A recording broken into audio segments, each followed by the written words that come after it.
Hello, and welcome to Guidance for Better Life.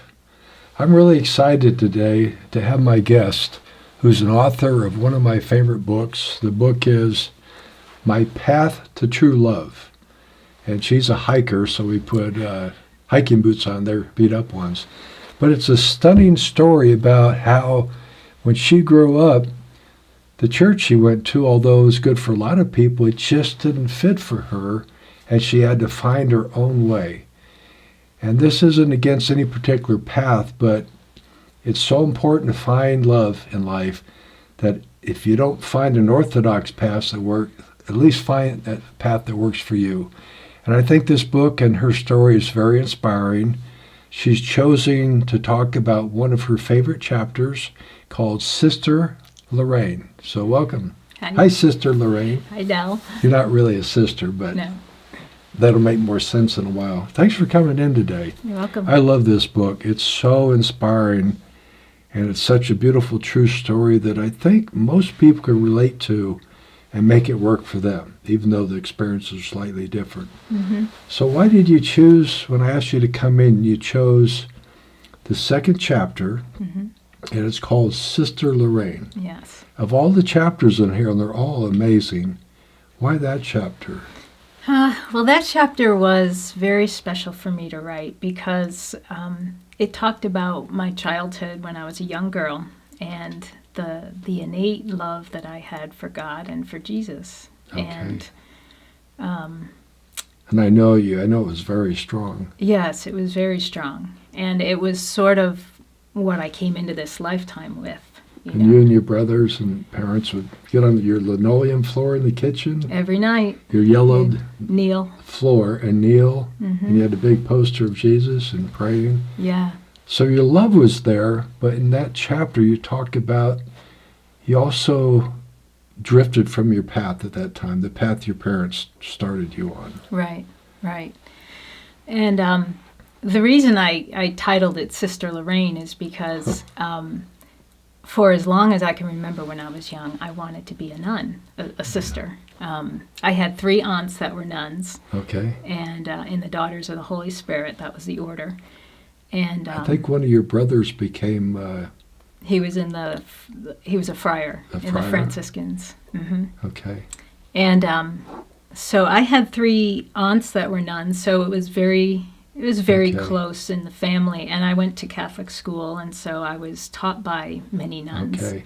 And also, you said in here you had a deep, deep desire to marry God. Right. Well, that's how At she. least spiritually, not physically. And you Right. said the only way at that time in your life, you felt the only way you could marry God was to be a nun or a sister for slang. Yeah. I remember when my aunt was describing what it was like to be a nun to me one time. Okay. That's how she described it, that she was married to God. Oh, beautiful. And I loved that. I just remember that stuck with me because I knew how I felt inside, and that really resonated with me, Okay. even as, 5, 6-year-old little girl. I could just see you as a little kid. I want to marry God. That's, yeah. Spiritually. Yeah, and that stayed with me for So- most of my youth. So you're really genuinely in love with God, and it was very deep. You Yeah. wanted to marry God spiritually, and you had role models that were nuns. Hmm. But something along the way, the love didn't change, but something changed. Yeah, and it's a little sad, but it's a happy ending. Yeah. Your book says my path. In other words, you found true love, Yes. but it took some twists and turns. Yeah. It was worth it, though. True Yes. love is worth. If it doesn't work one way, you got to find it. You got to find love in life, and if you have to do it a different way, that's where your book is so inspiring to me. Yeah. You didn't stop finding love. You just searched and found a way to get where you wanted to go, even though it was a little bit different. Yeah. So what happened was, along the way as I was growing, I started having questions about some of the Orthodox teachings and what I was being taught, and there just over time seemed more and more disconnects with how I felt inside and what I was being taught. Okay. I had more and more questions, things like, if I sin too much, am I going to go to hell? And burn forever, and just things that didn't feel right. And as I grew older, I felt more and more disconnected from the outer teachings that I was being taught, the religion part, and it wasn't speaking to me. It wasn't matching what I felt inside. Wasn't matching the love you felt. Right, because I what think I you felt said the was so ceremonies alive. and a lot of the outer teachings didn't seem to be really the same spirit as the teachings of Jesus about love. Yeah, they just felt so lifeless. Not the teachings of Jesus. I love them. Yeah. I used to stare at his picture I would sit in the kitchen and just stare at his picture, and I love his teachings, but when I would go to church, it just was so lifeless, and everything was memorized and scripted and just ceremony, but ceremony. You didn't. Some people feel it, but you didn't feel the teachings connecting with the services. Right, and it wasn't uplifting, and there was just a lot of, and because I didn't feel the right way, I felt guilty about it, and I was afraid to say anything. You actually felt guilty that you even had thoughts of questions. Right. You were really had a lot of fear that even thinking that way was going to get you in trouble. That I was sinning just thinking like that. To even think that. Yeah. I think a lot of people could relate to that, where they're afraid to ask a question and to think like you that they're in trouble for even thinking something. Yeah. And so over time as I grew, I just stopped going to church. It just wasn't speaking to me, and it did not feel real. It didn't feel like it expressed what I was looking for. And so I stopped going a little bit and then more, and then finally I was just like, even the fear and the guilt of not going anymore and disappointing my family just didn't matter. You said you went just out of guilt for a while, less and less. Right. And finally, even if you're in trouble, you just made the break. Right. And that's the part that on the outer it would almost look like I was abandoning God, but that was the beginning of a very genuine search for something. Yeah, for some that judged you on the outer, not knowing where your heart was, it looked like you're going away from God. Right. Did you ever feel that? Or were you away from the teaching but not away from God? Or was there a period you weren't sure what you're doing? I think there was a period I wasn't sure what I was doing. I felt almost like religion and God were the same thing back then. Yeah. I was confused about that because I didn't know any better, and they're really different. Yeah, the teachings are not necessarily a particular path. Yeah. And sometimes I think they're even they get farther and farther away. But you never lost your love for God or Jesus. No. Or the teachings. Mm-mm. It just sort of went a little quiet in my life, and I did outer things, but then I started really searching. In my early 20s, I started seeking, and that's how I know it never went away, because I started seeking. You still had a fire in there for something. But I was seeking in different ways, and I would read a lot, and I would go to a lot of different talks and seminars, anything on spirituality. I was just, like a little butterfly, sampling all kinds of things, just trying to find something that spoke to me. And then I found your school, and it was perfect. It was exactly what my heart was looking for. It We're changed not so everything. much about dogma. We're trying to be about truth and about love. How to receive love from God and how to recognize His love and how to give love. Yeah. And anything that gets in the way between that exchange of love is not that important to us up here. Yeah, and I felt that it was the first time I was really being shown the way to grow closer to God, instead of just following rules and scripts and memorize things.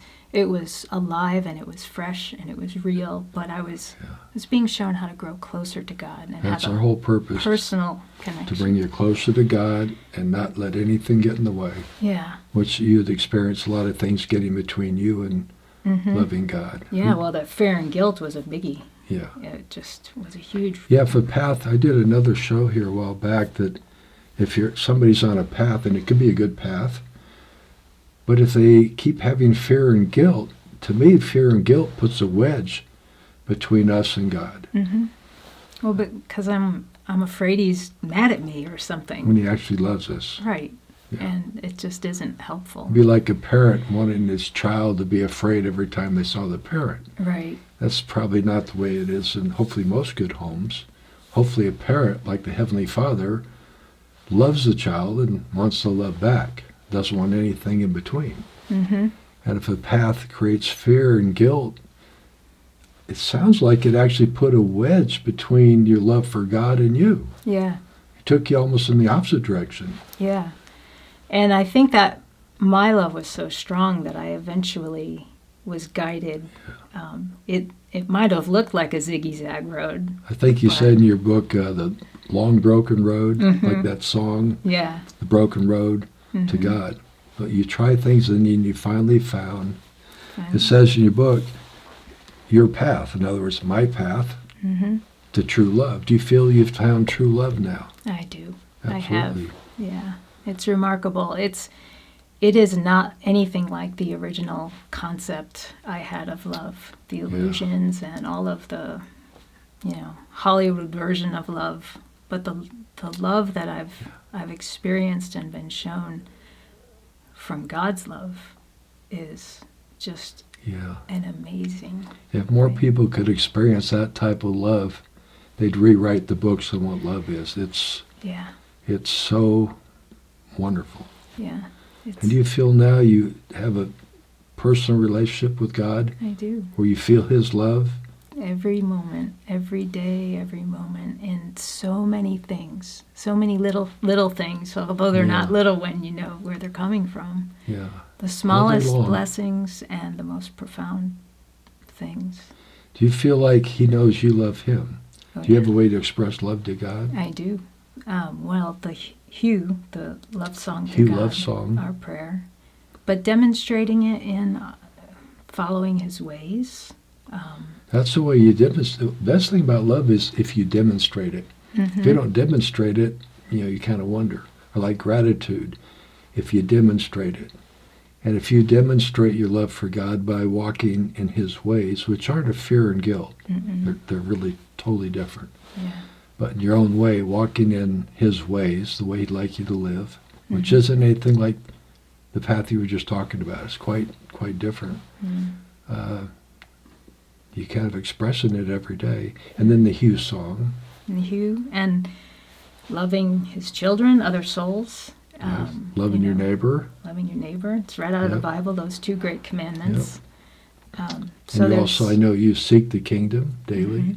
It's the most important thing in my life. It's my number one priority. Yeah. And that changes everything. It does. So Now you're not a nun, but you kind of joke in the book, Sister Lorraine. Do you feel like, in a sense, you are married to God, that childhood dream? Yeah. In your heart? Very much so. And that commitment, that deep commitment, and that devotion and love. Yeah. And that I would just do anything for Him.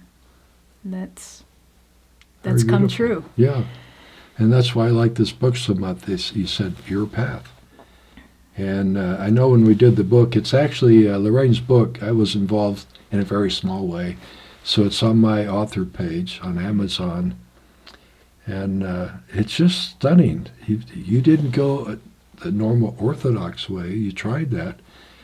But you didn't give up. You found true love. Not just love, but true love. But you had to seek and wander around. Was it worth the journey? Oh, yes. Every bit of it.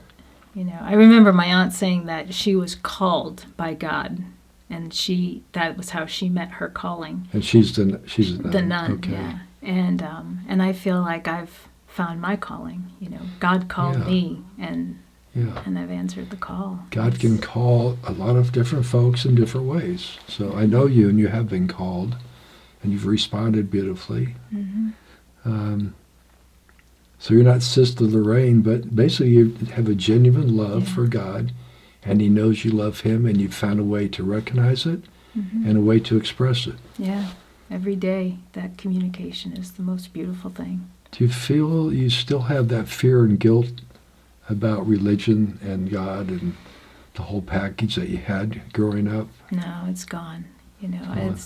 It took some time because some of those things are in there deep, and they really Yeah, they get really embedded. embedded in your behaviors and your Yeah. habits and how you react to things. I mean, it was just, like enmeshed in a lot of my behaviors, and slowly over time, the healings and the love basically, took a lot of that away. So that's pretty well gone now. Yeah. Cool. Yeah. Do you have anything else you'd like to share, or anything else in this chapter we missed?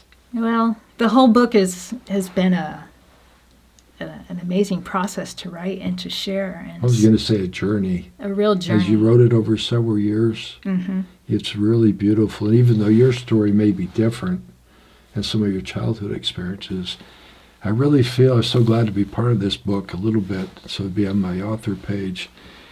I think most people can relate, even if they put in their own circumstance, the journey and the struggles you made, and then where you ended up. Yeah. It was was it worth going rogue a little bit? Absolutely. It was a little scary, but Yeah. it was worth it. And He's got upset, you think? no, No. he's not at very all. happy that I Yeah. am happy and that I found the love that I was looking for. Yeah. And I didn't give up.